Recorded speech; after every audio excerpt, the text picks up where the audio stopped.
אז זהו, יש לנו אופניים חדשים ומתוקתקים. אנחנו לקראת הרכיבה הראשונה בשטח וההתרגשות חוגגת.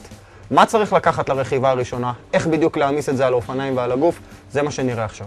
התקלה הכי שכיחה שמשביתה שמחה ורכיבה היא פאנצ'ר בשטח. ולכן ניקח איתנו תמיד פנימית חלופית, כפות חליצה, ערכה לתיקון פאנצ'רים ומשאבה טובה. בנוסף ניקח גם מפתח קולבו שיכול לחזק כל בורג סורר באופניים. יש מספר שיטות לנסיעת ציוד בשטח והפשוטה ביניהם היא תיק וקף. בתוך תיק שיושב מתחת לעוקף של האופניים אנחנו יכולים להכניס את הפנימית החילופית, כפות חליצה, מפתח קולבו, ואפילו נשאר מקום לפלאפון ולמפתחות של האוטו. כדי שנהיה עצמאים לגמרי בשטח, כל מה שאנחנו צריכים להוסיף כרגע לאופניים זה בקבוק שתייה למים ומשאבה. את הבקבוק נשים במתקן לבקבוק מיוחד, ואת המשאבה לידו על התקן שמגיע ביחד איתה.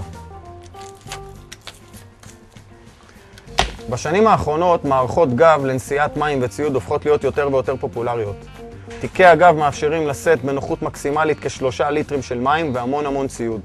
בעזרת הפייה החכמה שיש לתיק הגב אפשר לשתות בלי להוריד את הידיים מהכידון. תיקי גב מאפשרים לשאת בשטח ציוד רב יותר ובעצם להעצים ולהשאיר את חוויית הרכיבה. בתיק המקצועי הזה אנחנו רואים המון פריטי ציוד שהם מעבר למשאבה ולפנימית. קודם כל יש לנו מצלמה דיגיטלית טובה על מנת לתעד את החוויה ולרוץ ולספר לחבר'ה.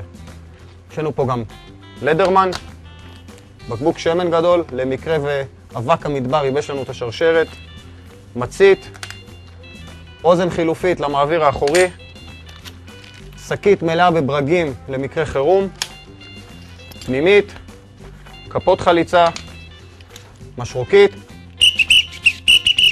למקרה שנתקענו בשטח, משאבה לבולם האחורי, קרם נגד שמש, סט מדבקות לתיקון פאנצ'רים, וכמובן, ערכת עזרה ראשונה.